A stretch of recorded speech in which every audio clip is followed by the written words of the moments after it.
with this, I'm just thinking of it more as a podcast, almost like us just having Yeah. a conversation. Yep. Whether more people show up or not, it's you know, should be a good conversation. I think we can probably go ahead and start. It's about, 5 after, so Perfect. as people come in, um, Christine will let them in. So basically, this is Welcome to Crush the Chaos. It's something that I do once a month. It's for anybody, but I focus more on those who are in leadership roles, CEOs, executives, founders, um, basically the C-suite and upper level management. And what I'm trying to discuss is in everybody's business, there's some kind of chaos going on. What is that today? With my world, it's automations, and of course, AI is coming into play with automations so much that we kind of get overwhelmed and it seems chaotic. But before I get into that, I will actually start and introduce myself. My name is Philip Brown. Um, and as I told the guests, the system that I run my bio through is an AI system, and I just let it kind of tell me what it thinks I do and who it thinks I am. It's pretty close. Um, it tagged me as the system strategist. Basically, when your ops are on fire, I don't grab a hose. I rebuild the engine so it doesn't overheat again.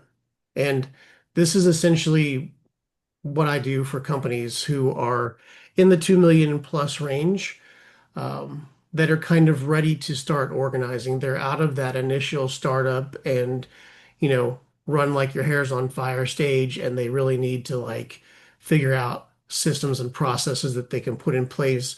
What can they really automate and what can they, um, kind of reduce kind of the friction for their employees, their team, so that they can do what they were, hired to do and what the mission and the vision is for the company. So I do have a deep mastery of AI-driven workflow and automation.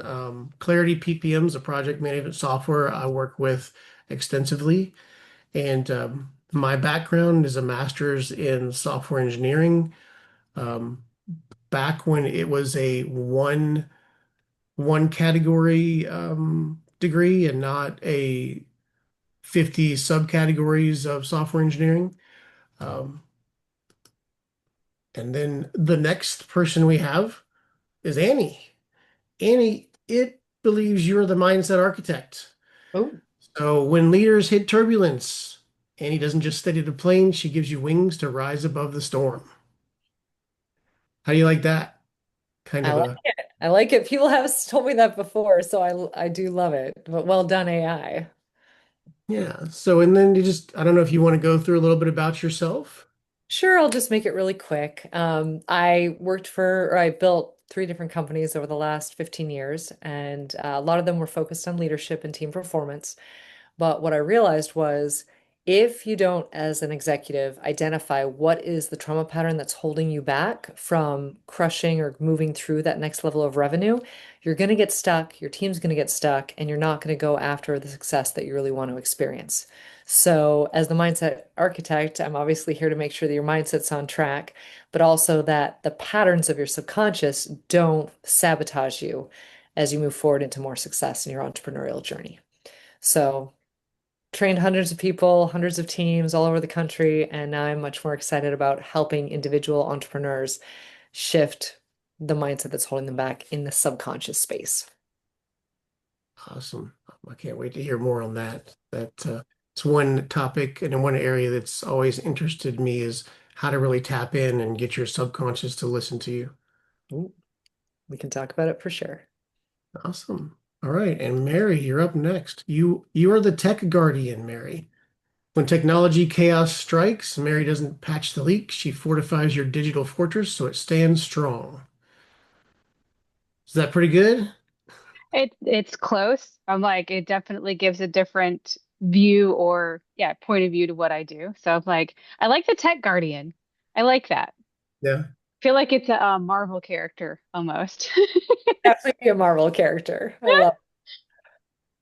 it's good. So you want to give a little bit overview of who you are, what you do? Yep. Well, we started a tech company 20 years ago and it morphed into what we are today, which is Mad Data. I say that we are protecting you from modern day pirates. That's the best description that I can give that people can visualize as what we do. So we serve and protect companies. I've got one company, they just had an internal person set fire to the company and destroy their entire like brain. So the server room is gone. And so we're helping to get them back and running. So we've protected them and this is what we do in real life. So they've experienced a catastrophic event that they did not foresee coming that was internal and very human, not AI, not a ransomware attack, but we're able to get them back up and running as of yesterday. So it happened Sunday night. Monday, we get the call. We're already starting to get them back up and operational. So for a manufacturing plant, if they can't make their product, that's millions of dollars that they lose every day. So that is what we do. We help to create the infrastructure, protect it, and allow you to be able to run your company with a little bit less stress. That's awesome. I bet that was high stress for the 72 hours. Yeah, there's a lot of pieces that go out, and when you don't have a company that has framework, so Annie's the mindset architect. If you don't have the right mindset going into this or the right framework set up, it is complete and utter stress and chaos. Thankfully, we have incident response plans that we go by. So, we just kind of start going through it, and it makes it easier for us. And I'm like, we got it. This is what we're doing. So we're able to step in and keep them, alleviate some stress that otherwise would be completely stressful and overwhelming if we didn't have a structure in place. But I really like that part is what fuels me, which is being able to give them a little bit of peace of mind so that it's not as Yeah. overwhelming for them stress wise. It's a lot. Well, that's awesome. So I'm just gonna switch the slide back here to the chaos reality because one of the things that I thought would be cool about talking since um, we have you two on and actually Mary you have a good case study that you just went through, right? Is what happens when everything goes wrong? Like how do you put yourself in that right mindset to really take a breath and do what needs to be done. Like you mentioned, the incident response plan. Um, a lot of corporations, they set up disaster recovery plans so they know exactly what they're going to be doing if something does fail. Yep. Um, how would you, like, like Annie, how would you set up something for a leader to be in the right mindset and really understand how to be ready for something like that and Mary, also, would there be something that you would do with that leadership, obviously before the incident happened to kind of prepare them so that they're ready and they're not, you know, thinking that their whole company is going to fall apart? Mary, do you I'll want let, to this one first? You want me to go first? I've got yeah, some you ideas. go first. Deal with the mind, and then I'll deal with the technical stuff. Perfect. So, one of the things that I do a lot with entrepreneurial teams is we sit everybody down and we walk through what is common sense to the leaders. Because what I've found is that whatever is common sense to a leader, they don't really recognize it is their genius zone. It's not actually common sense. And so we'll sit down and I'll say, okay, what do you think is common sense? And then we'll train the team on what each leader's common sense is, which is actually their genius, because that way the entire team better understands how each person thinks. And then we also will put together a contingency plan based on how each person thinks, because everyone thinks very differently. But if you hear and understand how each person thinks, and you understand that the common sense of each person is actually their genius, then the planning you put together is perfectly customized and it teaches everyone how to contingency plan together. That's one of the biggest gaps that I've found in teams that are from a million upwards of 1.2 billion. The contingency planning piece has never been taught. And everyone assumes that every different person on the team already knows how to contingency plan, and that's a gap in almost every organization. So I just call it the contingency planning assessment that we work through, and then we prep the mindset of the leaders based on what we learned from that. Awesome. Do you give them like a plan B and C or just one contingency plan? Usually, I make sure that every person on the leadership team, so if it's an executive team that's planning for, say, the worst possible scenario, they have three solutions for every worst case scenario that everyone is aware of and everyone has pre-planned. And it's Awesome. based on the way each person thinks. So every single person feels like they're enrolled in the process. Because one of the other issues is if each person doesn't feel like it's their process, they won't take the action to follow the process. So it's really personalized. It's a Mm. personalized That's training and experience for each executive team. So it's not cookie cutter. that's great.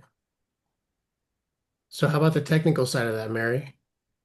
We do, it's the same framework. So that's where I like want her to go first because you're looking at the mindset. We deal very specifically. So we go in and I sit down with the leaders and we have to go through different plans. So the disaster recovery, the incident response plan, you've got remote policies, cybersecurity policies, and business continuity policies. So all of those come into play. With incident response, we are creating very specific scenarios that we walk through. So I have to talk to them. This takes weeks to do because I'm going through, I'm like, okay, what if somebody comes in and they start downloading financials or trying to move data and if you see a USB and you see it going, we have to get very granular. If you see let's say 10 gigs of data being transferred every day for 1 week, how do you want to handle that? So then we have to walk through all of those plans, including what if there's a fire? What if there is water damage? What if there's a tornado? What if there's war? So we go through all the scenarios and we create the plans. And then we have to, my ideal outcome is if they let me come in and actually walk through them. So we'll do, it's called tabletop exercises. So we go ahead and we have a physical copy and a digital copy, and they have to have two physical copies, one kept in the office and one kept off site, so that in the event a fire happens, they have a physical copy if they can't get to the digital copy, et cetera. But we do tabletop exercises, and this is where we're engaging them, and it's not personalized for their mindset. That's what I love about Annie stuff. Like if you could take all that and put it in there, I'm like, holy Toledo, people would be so much more willing to do it because it's very boring. Like nobody likes to sit there all day and be like, okay, what if this happens? However, it's a fire drill. How many times do we do fire drills at school so that in the event, or now my kids, like they have to do the shooter lockdowns. And so they know if something happens where they go. And so they've had to experience where there was somebody near the school. And so they were able to instantly react the right way, which takes a lot of stress and fear away.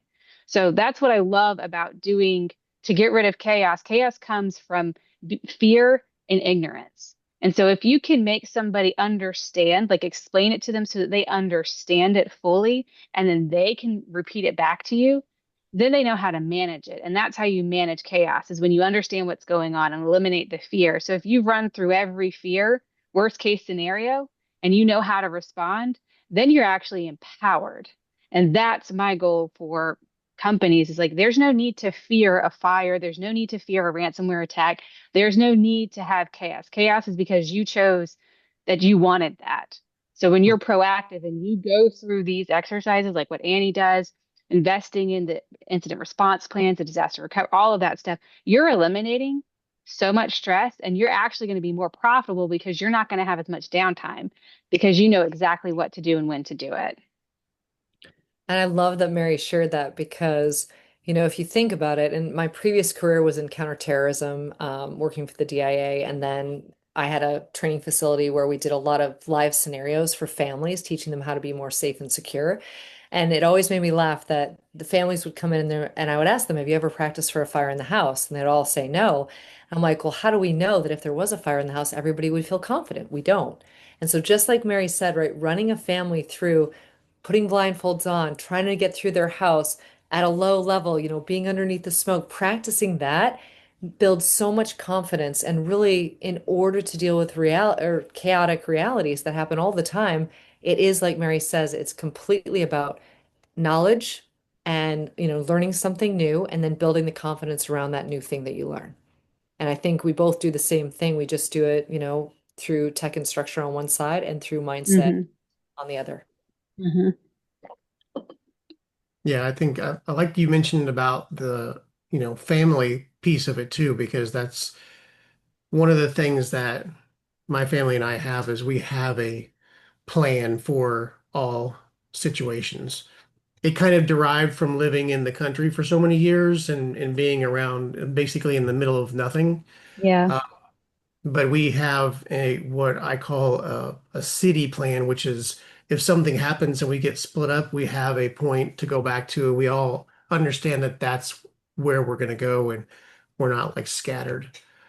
Philip, have you guys practiced that together as a family and actually run that drill? Because that's where most families don't. They'll create the plan, but they won't actually run the drill in a higher stress scenario when the body is actually more stressed. Like we make families run it with blindfolds on and where they can't talk to each other to add that extra stress to figure out could they do it if more stress was inflicted on the nervous system. So I love the fact that you have plans. You're way ahead of so many families, and this is just that little extra tweak to make sure that the mindset when under stress can still handle the solution. Hmm. Yeah, we haven't tried it with blindfolds. It would be hard, but um, yeah, we have a couple contingencies of what to do if certain things happen. Um, I won't say it's like the, apocalyptic scenario, but it's similar. It came about many years ago.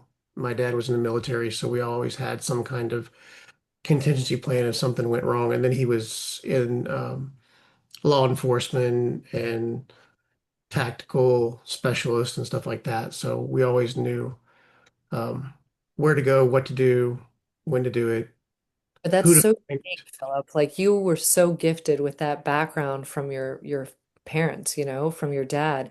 Most people in the world, if they haven't had a family member in the military, might not even think like that. And if you think about the corporations in this world, unless you have a co company that's specifically hiring military, former military, you might not have anybody in a company that knows how to contingency plan because that is a skill Hmm. set that's been passed on.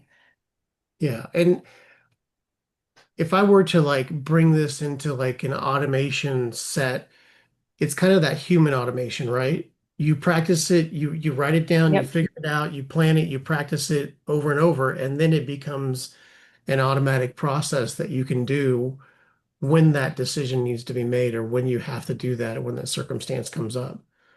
And I've been through a lot of dry runs with corporations for like disaster recovery weekends, like what happens if, we get hit with a denial of service attack and it takes everything down. Or, I was working with Charter Communications when they had a denial of service, and I can't remember, it was like 3 or 4 states just went empty. Hmm. Like nobody could get any information. The whole internet went down.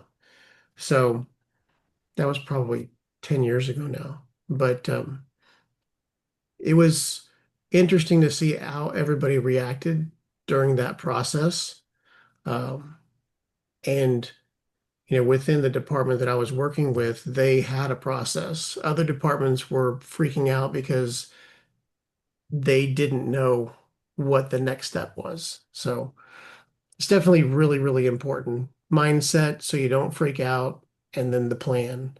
Hmm. Um, The high stakes practice of the plan where there's a little yeah. bit more pressure put on the person to see how would they actually handle it if it were to occur. That's the thing that most people miss is there's the learning piece, there's the experience piece, but then there's the experience in a higher stress scenario to really cement it into the body's ability to respond. Okay. So now I'm going to mix it up a little bit. what happens when AI becomes part of your staff and something happens? So we'll take it if you're a YouTube watcher and you've gone down the rabbit hole, as many of us probably have, you get these agentic AIs. Oh, have an AI employee do this and an AI employee do that. What happens if one of those AI employees has a quirk or a bug or something goes wrong? And then you have something that you might not be aware of instantly because it's being handled by your team of AI. Well, I think that really indicates to us, at least to me, that there always has to be a backup plan with the human element involved, because we can't necessarily fully trust automations or fully trust the AI has been trained, because again, that emotional intelligence component is not always there, let alone any bug or any tech glitch or anything like that. So from my perspective, if you're going to have AI automating a full, spectrum of an actual employee, then you're going to always have to have somebody checking in on that to make sure the human element is involved. Because the way the human brain works under stress versus the AI brain is very different. Yeah. How about you, Mary? I'm thinking the scenario I had in my head came from something you said. It's like, okay, what happens if I have an AI that all of a sudden just starts deleting my data? Yeah. Like, and I don't know it until it's like way deep into like, you know, terabytes of stuff going, you know? Yeah. You have to, that's like Annie said, this is probably the coined phrase of the AI revolution right now is you always have to have a human in the loop. Yeah. If I haven't heard that 1,000 times, if I had money for that, I'd be a millionaire by now.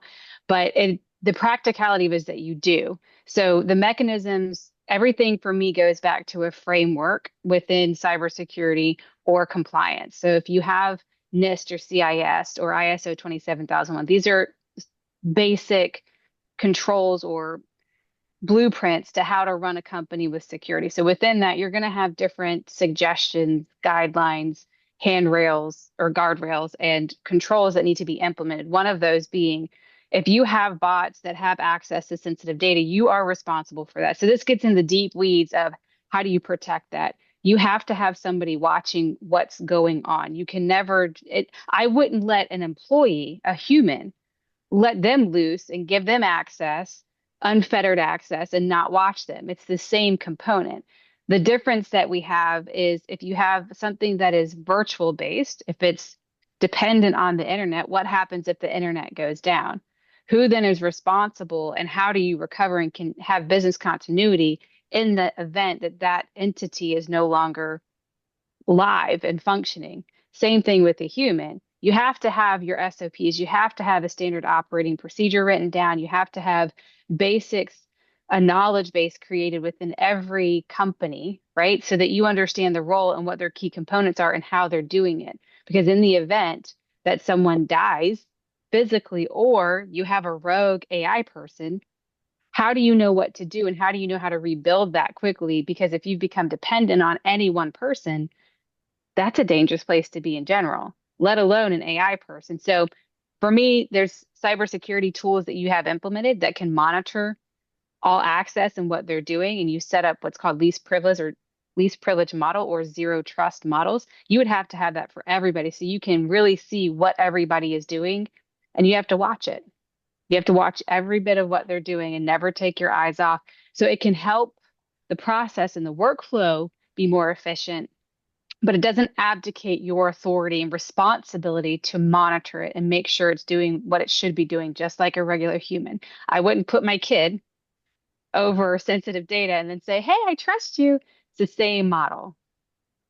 Yeah, I was just gonna go there with the kid scenarios. Like the only difference though that I see in that the part that so I'm like pro AI all the way, as sci-fi as you get. But the thing that's scary is if one does go rogue and an AI of any style, it has the ability to do whatever it's doing wrong so much faster than a human would. Like Yes. human is constrained to however fast they can type and hit send or hit enter, right? And AI can just start streaming it. And Hmm. that's where, the monitoring has to be almost like you have to think of the AI as your child and like how would you like just really be like an Molding it eagle for eye on that Yeah. AI, which I don't think a lot of people have thought of when they implement these things is you kind of have to watch it closer than a human being in some instances, especially if you're dealing with, like you said, very sensitive data. You don't want that to get out. And if an AI gets a hold of it and sends it, it's gone Yeah. quick. That. And you're responsible for it at the end of the Yeah, day. exactly. So we do have a question. Daryl, how's it going? So the issue that we got to get ahead of is governance over the AI. Now, if you type in, I do marketing, so I typed in AI, write me some testimonials of some famous athletes for osteostrong, and it wrote some testimonials from famous athletes. And I said, wait a minute, did it go find these? And I wrote back and I said, is this true? And it said, no, I just did what you asked me to do. Aha. So there's a little part of those prompts you can type in that says no illusions. So you have to tell it not to lie. You Hmm. Right. understand? So you have to instruct it to follow these rules and not that rules. Now, when you're talking about cybersecurity or launching nuclear missiles, war games, if you remember that back in the 80s, or any of that, there has to be a governance over it that writes into the code. You see this in science fiction. They put a chip in. It can't harm a human being, right? No matter what, though that's the ground rule. It can't do this. So we have to look at this and look into the future and go, okay, well, in cybersecurity or in whatever else, hey, it can't hack into another computer illegally, or it can't get data from somewhere that it's not allowed to get. And there has to be these rules set now because right now if I tell it to do it, Wild it'll West. go do Yeah. it, and there's no governance. So it's the human problem always. You put it in front of a person of ill intent, and they'll go use it that way, which is the same thing. But the computer program itself is just giving you the output you put into it. It's following your instructions. Yep. So we have to make sure, though, because we have laws in our society that say you can't do certain things, or commandments in the Bible, or however you want to look at it, that it's literally coded in there, hard coded. It will not be able to do this. It's going to say, sorry, that's against the rules. well, And there that's what we need to look at and make sure of. Otherwise, it's the wild, wild west all over again. And I also think, at least from how I'm watching some of my clients use it, it's almost as though they're taking what ChatGPT says verbatim, right? It's the thing that makes me laugh so hard when like a client will leave a session with me and they'll be like, "Hey, I put the recording of our session into ChatGPT and ChatGPT told me these things, which is different than what you may have told me." And I'm like, well, right, but I'm going to put the same thing into ChatGPT on my end and let's see what it gives me. It gave me something completely different. So it's just interesting to watch how two people can put the exact same thing into ChatGPT and get completely different answers. And Hmm. that's always something that bothers me because I'm like, well, and then the person will be like, well, ChatGPT told me this. And I'm like, right, but ChatGPT doesn't know you, doesn't know your background, doesn't know the experience of the last 5 years that you've had because it doesn't have that context, it doesn't have that background. So you have to be so concerned about how people are using it, who's using it, what's their motivation of using it, where's the context or the background of how they're programming it. I mean, if you're having someone program ChatGPT or AI who doesn't have emotional intelligence and doesn't know how to linearly think through a problem, then the output isn't going to be as clear. So there's so many different aspects of this that I think we could probably talk about all day long, but I think the key is you have to be really clear on what you're requesting and you have to have a linear way of putting those requests into documentation. And then you also have to be willing to watch the output and realize that it is only going to give you what you put into it. And if you're not clear on what you need, you're not going to get the outcome that you want. Yeah. Definitely. Daryl, thank you for the celebration. I love that. That's Yeah. amazing. Yeah, I think that's a big, big piece of it is, your what you put in is going to determine what you get out. And like you said, Annie, you could take the same, like LLM, ChatGPT, or whatever, and if you put your question in with the information or transcript from a conversation, it would be different than if I put the same question in with the transcript. It would probably give me a different answer, right? You also get a different answer across LLMs. Like you could put something in ChatGPT and the same exact thing in Claude and the same exact thing in Yep. Gemini and Mistral or any of the others, and it will give you a completely different answer Right. just because it's trained on a different set or subset of data. But Yeah. And people are taking that data verbatim. As the new That's authority. the new authority. And that's what's slightly terrifying to me. yeah, you still have to do things. One of the things I like about like Perplexity is you can ask it a question and have it do research. And then when you actually copy and paste it, it gives you all of the references of where you Yep. got everything That's from. why I prefer Yep. it. So you can go back and look at that and it's like like when you did academic papers in school, right? Yep. You have to cite everything. Yep. And it's going to be important because there's people, what the legal case that I heard about where the judge was like, this is not a real case. This is from like a Law and Order show. And, Right. you know, it's crazy. Yeah. It's gonna, in like medical doctors, don't get medical advice off of your chat GPT because it's No. not necessarily going to tell you the right thing. Double Well, Yeah. check it.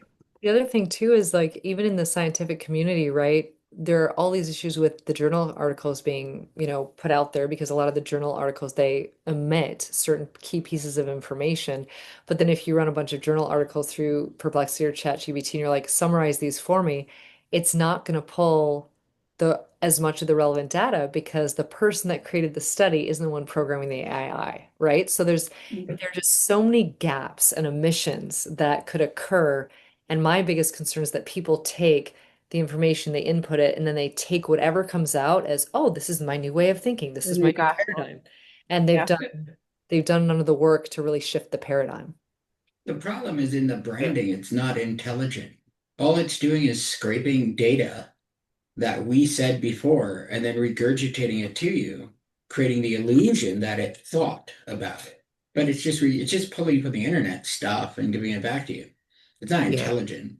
it's not going Not to. yet. A plus B equals C. If I ask Yeah. it this, go find this, regurgitate this, put this in the prompt. But it slows it down and makes it look like it's typing it and thinking. It's all just a show to make you think that. So the branding of it is wrong, and that creates a problem because then you go, oh, this is the intelligence I always wanted, and that equals they're thinking for me and with me and doing good for me when no. Yeah, that's why you never use it verbatim from what it gives you. Always like edit Yeah. it, look at it, use your own Hey, knowledge on hey, what it's telling you and you know, make sure it's right because yeah, and it's they're learned. It's almost like you stack biases, right? So a book is written with the bias. The author has the bias, right? A paper is written with a bias. The people who write the paper have a bias towards whatever they're trying to accomplish in the paper. That's why you can have a study on, 5 studies on sugar and its effects on somebody, and all 5 studies could be completely different, one being And who's paying for the positive study? and one being negative, right? Yep. well, You that's know? the other, yeah. I mean, that's called cognitive dissonance. In Yes. a scientific world, the person that disproves you is your best friend. Because if they Yeah. disprove you, then you can go further in the science and research. But the problem is today, if your opinion is different than mine, then you're a bad person. Going back to what I was saying about before, that years ago they came out with something called marketing automation. So you buy it, Infusionsoft, HubSpot, all this stuff, and oh, now it's going to automate my marketing. And you open it up and it's blank because you got to write all the You have to build content it. to Yep. put into it to make it do anything. So again, branding and the way they're making these words make it sound like the machine is now going to do it, and it's just not. And AI is just not going to just do it. So in my industry, digital marketing is oh, well, the AI can do it. Lower your fee. The AI will do it now. And I'm Well, like, Yeah. the key thing that we're all realizing, I think, is that the emotional intelligence component of the individual is the literally the most key asset that AI doesn't have access to, right? And so if we're going to be I don't think anybody really has to worry about losing their job per se if you're at a higher level of emotional intelligence, because that emotional intelligence component is still so essential. It's the lower tier automations that will then require a person to check and status report and update and watch and follow.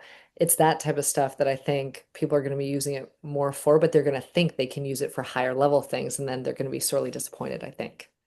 Yeah, it's interesting how uh, um, it's not going to take away what we call the blue collar jobs because obviously AI can't go in and fix your sink. It can't like put a new air Hmm. conditioner in for you or anything like that. Oh, And, robot plumbers are coming, but go ahead. well, yeah, eventually we'll wait on Elon for that. With the higher level, you have the thought, the creativity, you have the different pieces that you have to have as a executive, a leader. You have to be able to understand how to how to pull people together and how to use that in a good way, not and that's not a logic thing, that's emotion, right? You have logic to it, but it's not purely logical. The middle tier, like the people who are doing data entry or doing research to find specific pieces of data here and here on these large data sets, those pieces are going to change. I won't say those jobs are going to go away, but it's going to change. Like you said, Annie, it's going to change based on how the person can change to adapt to using AI in what they're currently doing. Because that there is that it's gonna that level of knowledge or intelligence or whatever you want to call it, there's gonna be a piece that gets crunched and goes away because AI can just do that. It can do up to like a 10-year-old or 15-year-old or whatever, right? It's really simple on some things. But then when you still have to manage it. So you have to give it the right direction. Like Daryl, you said you have to give it you have to know what questions to ask and what answers are right when it returns an answer, right? The better the Yeah, question, the better the answer yeah. sometimes. When they But came out with the VCR, they said that's the end of movie theaters because you have a VCR now. You can just watch the movies at home, but there's still movie theaters. So It's an that isn't going to experience. be the case. You know what I mean? It's not going to be like, oh, well, now everyone does their homework and just use AI every day. And, that's it now. We just run by the AI. It's not both things will continue to exist. Human creativity, painting on canvas or whatever, not going to go away because now I could type it into a Sora prompt or something like that. That's all. But that's what we think at the beginning.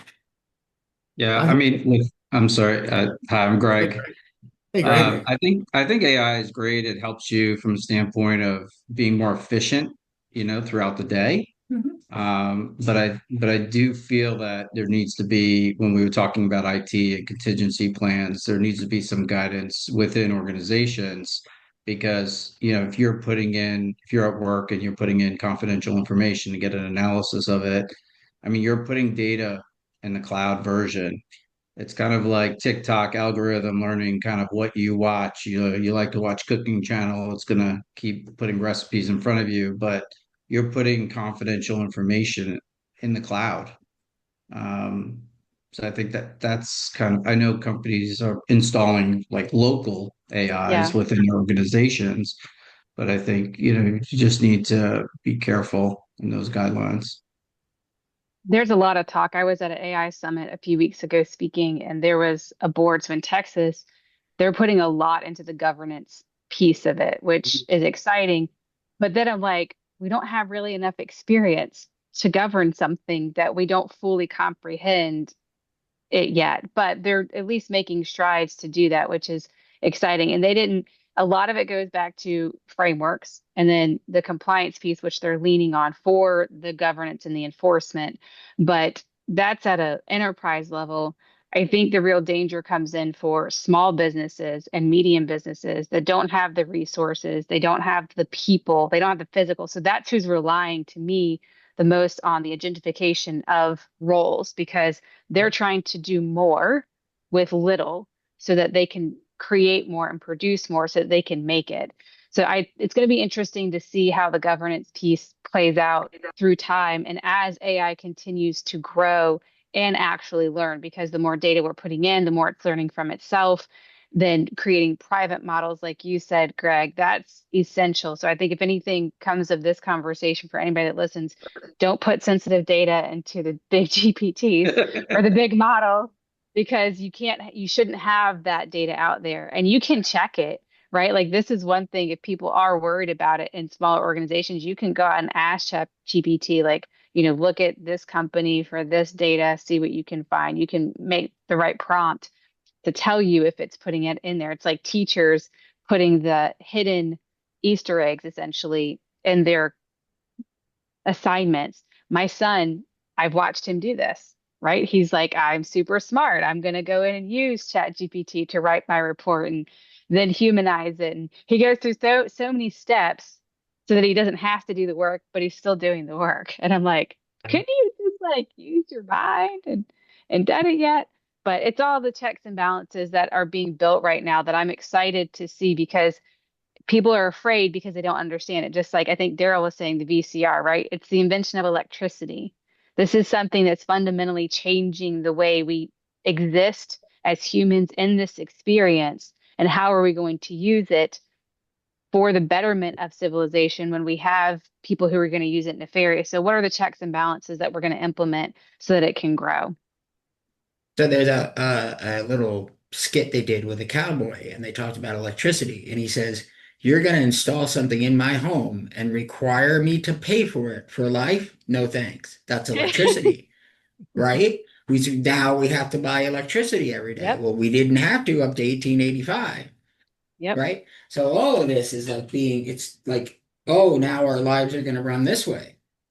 Uh-oh. The other thing that I'm Yep. finding interesting, I don't know if We you all all need to pay a bill for this thing. We all Yep. need to do this. I don't know if you all have seen this trend happening either, but what I'm noticing in the entrepreneurial space is that people are creating their own like Annie bots, right? So they think they're creating AI that can then be them and respond to clients per them at a much more advanced level than I think is actually able Yeah, to at this yeah, and time. they're getting paid charged $20,000 for it when they have no more marketing, and then they do it and they realize they just got ripped off. Correct. That's Ding. happening across the board for Oh yeah. entrepreneurs right now. And it's just wild for me that people are believing that's possible because with the level of high intellect that a lot of people use when they're doing whatever it is they do for consulting, right? Just believing that AI could do it like you do it, I think is very erroneous. It's something that we all have to be really careful of, right? Because like most of us can tell if we're talking to a bot versus a human being still, because that emotional IQ component doesn't really exist. It's very dry and bland. Yeah. And the energy It's isn't. Spock. Yep, it's like stock photos, No, stock. Spock Oh, from Spock. Star Trek. Yeah, it's like, let's have our personal Spock. And then we feel all warm and fuzzy, and everyone's like, no, no, thank Yep. you. Like, That is there's a not specific logical. Yeah. piece. Yeah. It's it's interesting though, the AI that so if I rewind myself 4 or 5 years, AI wasn't a buzzword yet, Mm-mm. right? When you talked about artificial intelligence, it was a category. Like, oh, what do you do in artificial intelligence? Oh, I do deep learning. I do computer vision. I work in machine language, or machine learning. I do, different, I create neural networks, whatever. But now you say AI and immediately anybody you say AI to, you think ChatGPT, Claude, some kind of large language model. So I think if there's so much uncertainty and fear around a large language model, wait until they get really smart about recognizing you when you're looking in the camera, which it can already do. It's just not commercialized yet. Or when they can, you sit down at your computer, they recognize you, it tells you your name, it knows everything about you because it's got all that information on your computer. And it's gonna be, it'll be like, it'll be more like instead of like Spock, it'll be like Data, Mm-hmm. on Star Trek, Data. So he knows Yeah. everything about everybody, but he's still a robot, right? Yeah. Still going to be that artificial intelligence. It's just the way we think about artificial intelligence right now is just a little bitty piece. Yes.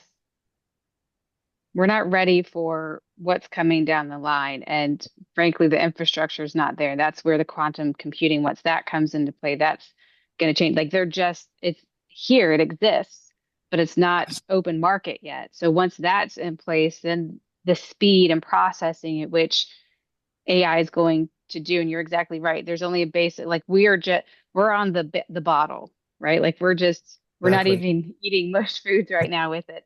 But I think seeing the opportunities, we can either be afraid, or I really appreciate, Phil, your mindset of like, no, this is exciting. We can see the opportunities in it, and how can we leverage it for good, right? Yeah. Because there's so many people that are going to leverage it inappropriately, et cetera. Like it is the way of the world. That has not changed throughout the There's millennia. bad Doesn't matter. actors, everything. Yeah. Yeah. How can we make it the best for us? And I love what Annie does, because you can't get away from human experience. That everything in our world is cold and ethereal and it's matrix level. But when it comes down to it, you're looking for an experience with any of it. And you can go to AI and you can get this. And the reason why I think people use it as the authority is because then they feel empowered now. That's an experience. That's an emotional relevance that they get. And so I'm like, that's a human. I'm like, go talk to Annie. Understand your trauma, that you really need to be empowered by dealing with, having Chat GPT as your authority. So it's fascinating, I think, to see not only how is it affecting the psychological and cultural and emotional evolution of humanity. Take out the tech side, it's like we're still humans. At the end of the day, my people didn't call a chatbot. They're calling me because they know I can be there for them. I'm going to move heaven and earth to take care of them. And so if I have AI agents who they're talking to, they're going to be like, done, done, right? Like I can't do this. But with the technology there, I don't know if it'll ever be there to be like I'm actually talking to Andy, because they're like data. It was data in Star Trek, right? He's got all of our information. All of our information is on the internet. Everything that we do, the big data brokers, it's $1 trillion company. So it's fascinating to see that that hasn't been leveraged yet in what we're doing and how much that's going to be worth later. Well, they're out there. It's the new DaaS. A lot of companies are trying to pitch the data as a service, right? Hmm. It's the next platform that's going to be there. But Yep. just nobody, there's so much information. Nobody really knows how to put it together in a way that's ultra useful. Um, Marketing is probably going to be the first thing to do it. Um, this, I always say like most trends follow the adult industry because they tend to try to do everything first on the internet. But this one, this one, I don't think that worked with this one for some The reason. AI But girlfriends and The yeah, boyfriends that were the I created that actually the saw an hers and ad. all the that. biggest I, danger, and it's already happening, is called social engineering, oh yeah. changing what people's opinions of Yep. their of that this other person, that this opinion is such an evil, bad person. And the separation that they've been doing with us here in America is social engineering. It's Yep. very planned out.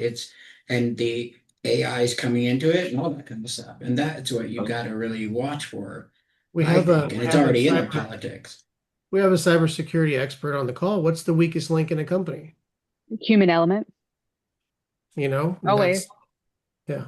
So the AI can do a lot, but it's still going to depend on humans. We're still going to if have that dependency. Yep. and if you ask to Phil, if you ask me what's the weakest element of performance in a company, it's human behavior, right? Yeah, So we're still going to have to figure out how do we become experts in changing or managing human behavior.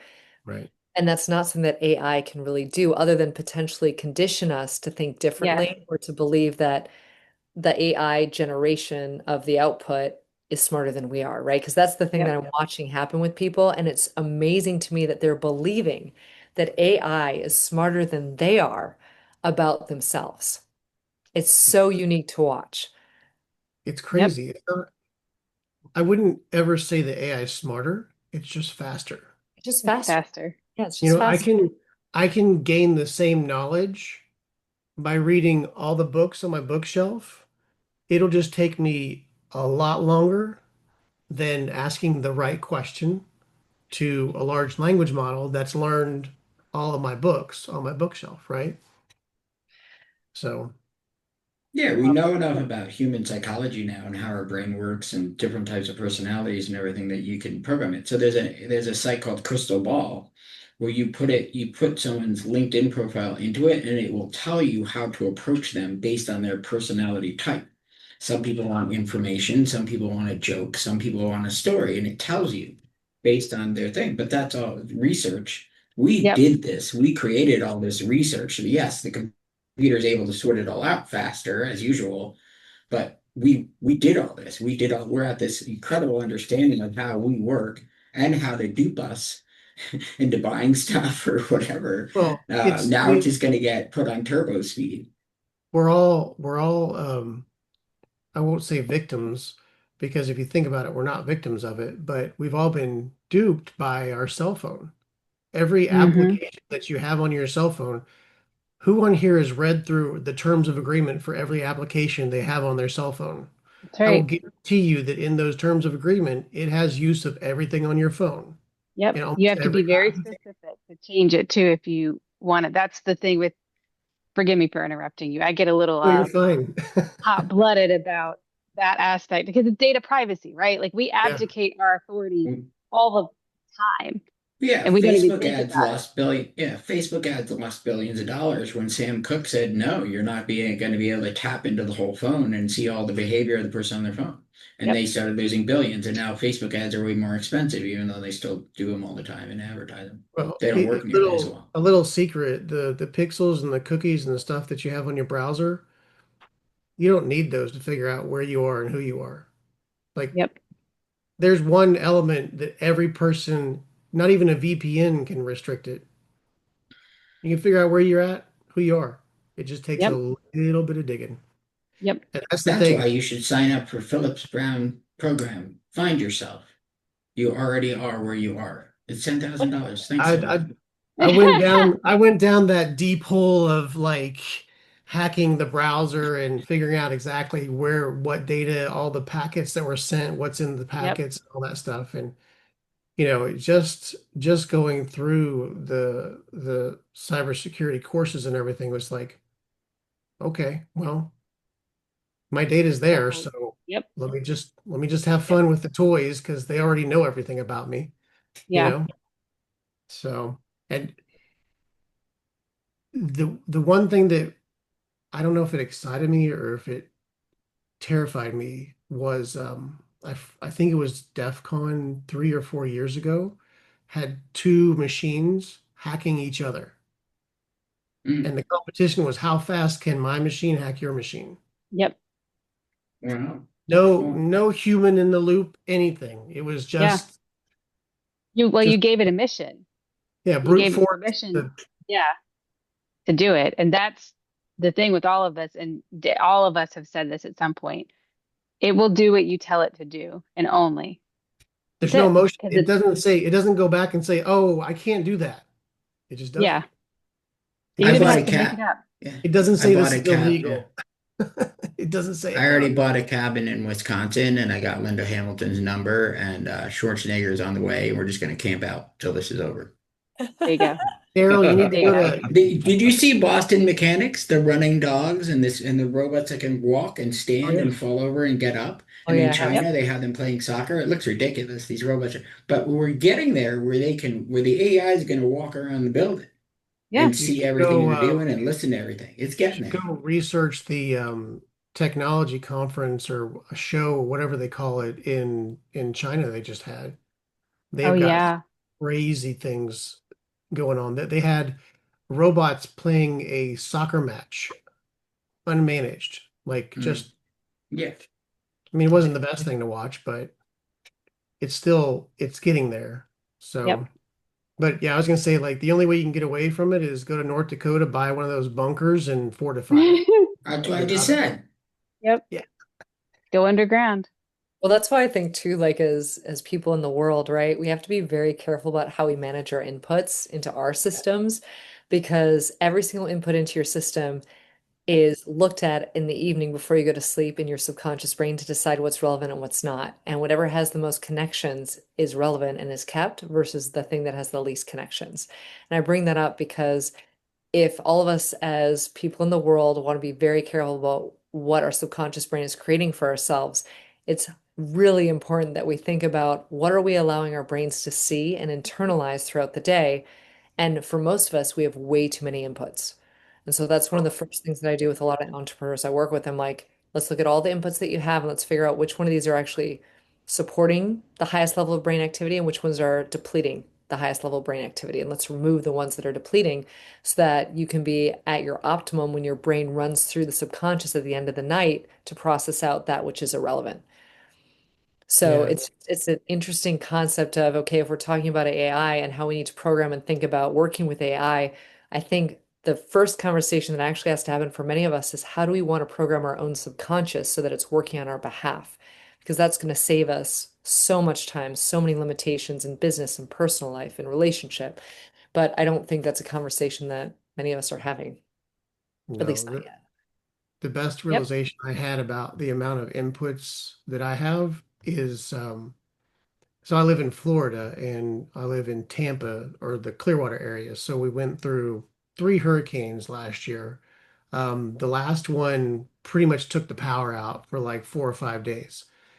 If you've ever sat somewhere where there's no power, there's no phone, no power, no internet, nothing. You've got a book as your only input or conversation, or sit Yep. in nature. But, there really wasn't a lot of nature to sit in the city. So um, it gives you, at least it gave me perspective on like, okay, this is crazy. Like there's too many things that I'm doing every day Yep.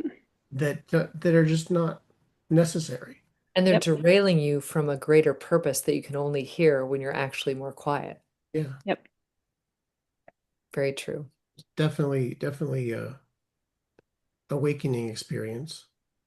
Well, it's going to be interesting to see how many people look at AI as like a tool that they can use versus a way to shift their brain.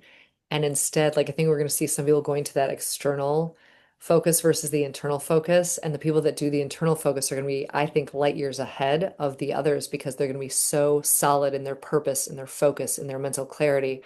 And I think that's sort of this next evolution that we might start seeing is there going to be people that care about optimizing the neurochemistry of the brain versus their external ability to process and automate, if that makes Yeah. sense.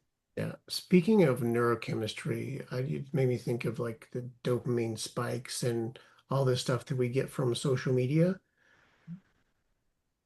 How do you think now both of you are mothers, right? I heard Yes. Mary say she has children. I know Annie, you were just on a vacation.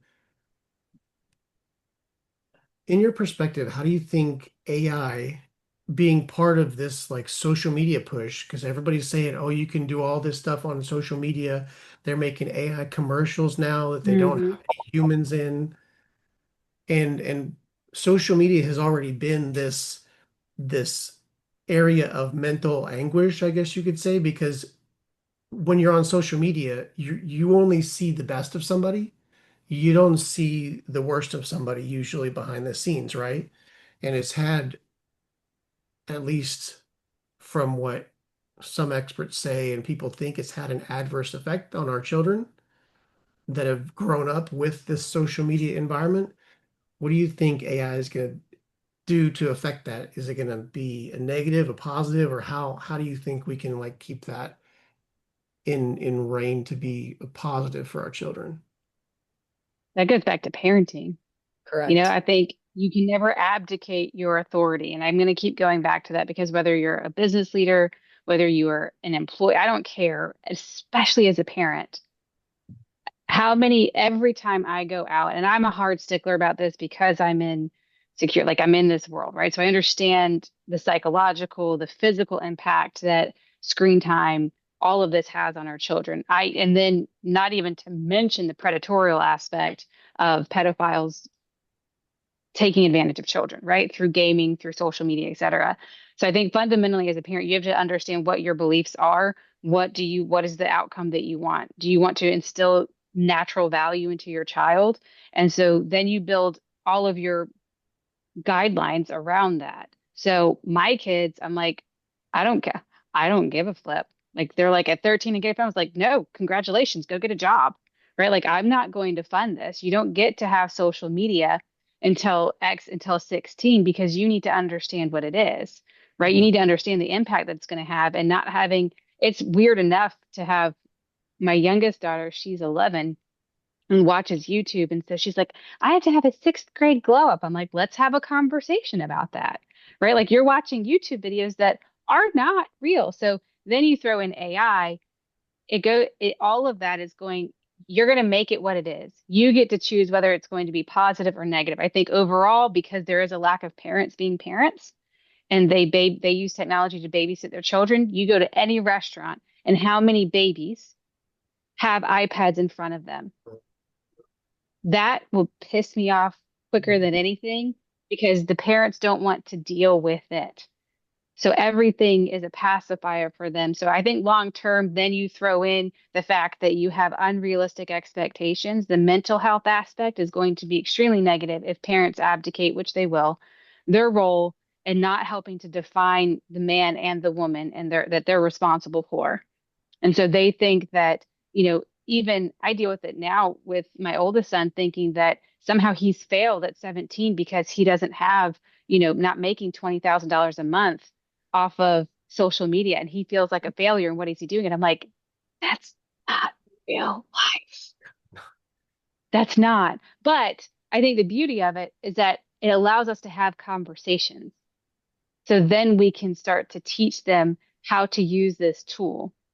So that's my input. Everything goes back to as a parent, I'm very protective over my children and what they do and how they use it and what they think and trying to tell other parents because the internet is a very, very dark place. It's like the bad side of the tracks that everything bad happens in that bad little hotel in the dark alleyway. And I want to teach my children, if you're going to go over there, then I need you to understand how to act and what to do in those situations and in that arena. And that's exactly my perspective too. With my kids, with my ex-husband and I, we actually have started doing some AI ChatGPT work with them, and we're working with them to create their own stories of heroes because we're trying to breed into them that you can use this as a tool if you're already in a creative flow and you want to use it to enhance what you're doing creatively anyway. And we have very specific, like Mary said, right, very specific structures for how we use it and what we don't use it for. And we explain to them, this is when you're using it for the good of humanity and to inspire people with lessons and learning and objectives and actions. And here's how other people might use it in a nefarious or not great way. Which do you want to choose? And it's been interesting to watch my kids be like, well, I want to use it to create a story that can uplift other kids, right? And so we're giving them this constant choice between you can use it this way or you can use it this way. Which way do you want to use it to see which way their brain goes? And then to teach them, okay, if you want to use it in for the good of humanity or for the good of the world, how do you think through that? So we're doing a lot of those conversations right now. My kids are 8 and 10. So I think again, it all goes back to who are you as a parent? Just like what are you inputting into the system Yep. to get the output that you want? And there's in general, there's a lack of intentionality around parenting that I think we're starting to observe, and I'm slightly terrified about where that's going to leave our kids because So they're Gary Vee talked about this, and he said, in the 1950s, Elvis shook his hips, and they thought this is the devil. This is going to end the world. Well, sex, drugs, and rock and roll turned out all right. Now we look at girls, taking pictures of themselves, selfies, and putting filters on them. We go, oh my God, it's the end of the world. It's not. They're just doing this is what's new, right? And so all of this is going to stay. It's here. That's it. And it's not going to end the world. Don't worry. no, I don't think it's No. going to. Neither did Elvis, I just think that it's right? going to be interesting to see how parenting evolves and how the way children think evolves because Yep. they're going to try to shortcut it or fast track it because a lot of the kids these days are not willing to put in effort. They don't Yeah. want to put in effort. They don't want to try hard because they want the quick fix. And so I think that's going to be interesting to watch because the AI can give you a quicker fix, right? But it doesn't actually teach you how to think. Yeah. Yeah. I was just curious, as a Gen Xer, and then my son, he grew up without the social media. There was no social media and not really we were in the country then where there wasn't even internet. There was a computer with disks that I allowed him to have. They were all educational programs, right? Oregon So Trail. I loved Oregon Trail. um, Oregon Trail was, well, he's a little bit older, younger than that. Oregon Trail Okay. was, That was our but age. That was our yeah, age. That was so great. Dating myself. Me too. yeah, Me too. Haunted I, House, the first EA game.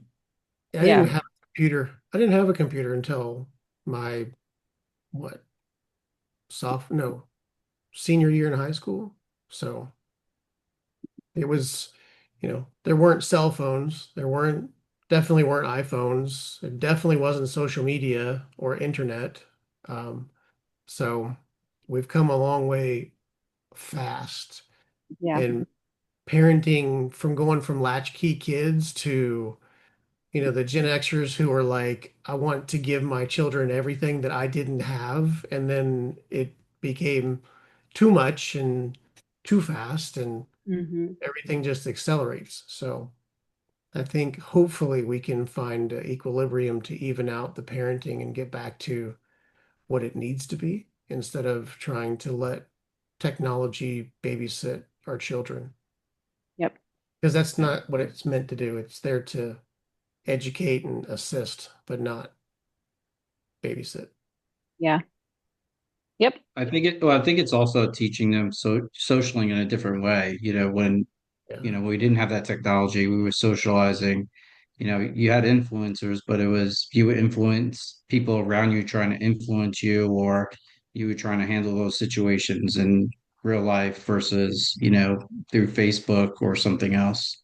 So I think it's a different reality. Um, you know, Probably maybe the same concepts, but just a different Yeah. aspect of it. Yep. It's just more information faster. So, influencers for me as a Gen Xer were TV.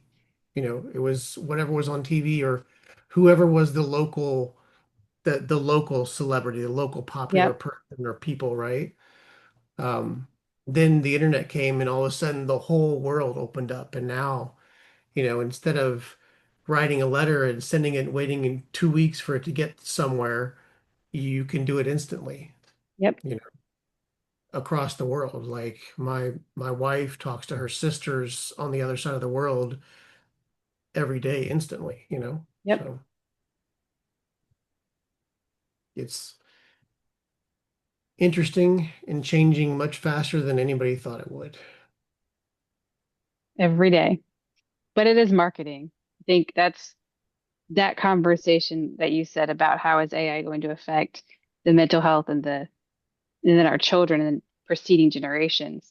It goes back to what Daryl's doing, which is marketing. How is it being marketed? And we have the ability, you're no longer dependent on an organization, i.e., music, right? You look at artists now. How many artists, because the internet is open and because they can honestly leverage, you can take your video, throw it into an AI, like, a hot reel type tool, and it'll create that. And then you can create the marketing pieces to then personalize and send out. And as long as you're on social media, you know how to get that out, right? Like that's what it's changed for us. And so mentally, we're moving, like you said, moving faster. We're able to do more faster. And the long-term effects, like Annie has said, it's what we're putting in that we will put out. And that's the same thing as AI. What we put in is what we'll get out.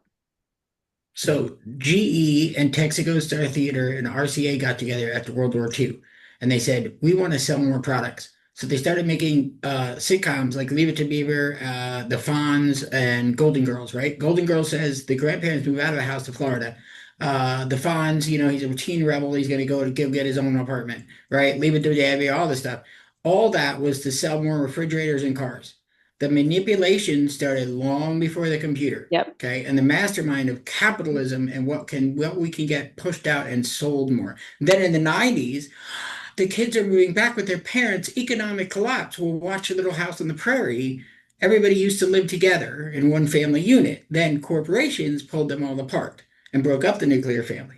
So this whole thing with the computer, it's not the computer. It's a mastermind above that of what can sell. How do we make people buy, consume, whatever, all this kind of stuff more. And that's what it's at the root of it that you have to look at is what are they really trying to do? What is the ulterior motive in all this? Why are people hating each other so much? And what are they really up to? You know what I'm saying? In all of it. That's all. It's a Always cycle. have It's just cognitive a dissonance. we Yes. just we just get into a more advanced version of the cycle Hmm. as we get more advanced, right? Yeah, more So advanced version of being told what to do, even though we don't realize that we're being told what to do. That's why we got well to be so those careful about those inputs. that's why Right? But yeah, we think you this have is to our be idea and this is self-aware. our society, when really it was manufactured and planned out for us in advance, so we buy more stuff. That's all. AI, they'll do it the same way. They'll do it with politics and prying products and all that kind of thing. But it's the root of it that we have to watch out for and have our human rights and our dignity and all these governance and all these other things. Doesn't matter what tool comes out, the same goals are always going to be the same. Cash. Yeah, and to Mary's point though, people who want that quick fix, and Annie even said it too, is if you're going to want the quick fix or the easy way out, you're never going to get to the root of it, and you're never going to Yep. desire to get to the root of it. The Yep. problem is the people don't desire to get to the root of it anymore. Yep. We need more people that want to get to the root of it and understand the root of it. We know it's happening, you know, even the most uneducated person can tell you it's happening. Do they want to do anything about it? No.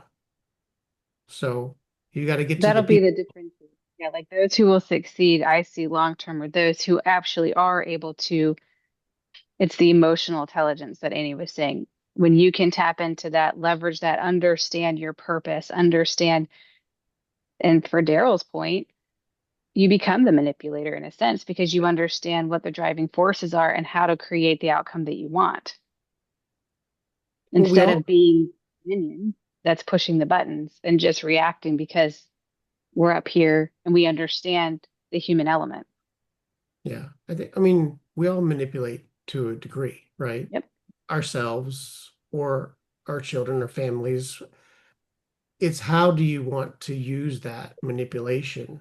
How do you want to be good or you want to be bad? Yep. You know, because Yep. The you truth can look only at from a you can certain look at point of view, anything and there's sir. manipulation. You can look at anything and there's manipulation. There's branding on everything, you know. Yep.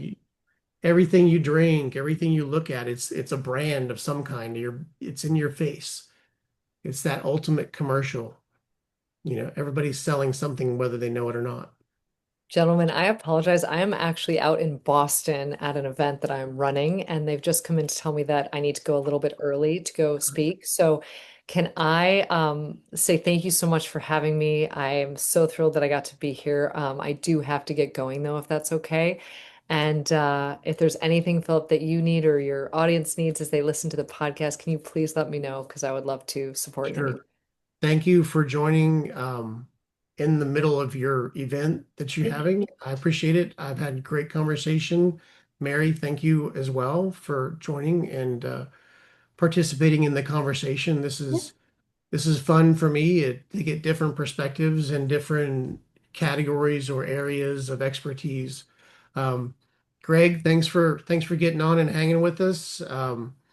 I don't know a lot about you, but I think do you know Annie and Mary or just Annie? Okay, Yes, I know Annie. cool. Cool. So maybe we'll talk further at a later time. And my big That'd be thing this great. year is trying to make connections and kind of learn more about everybody who's kind of in this sphere of automation and AI or who is interested in it. So Yeah.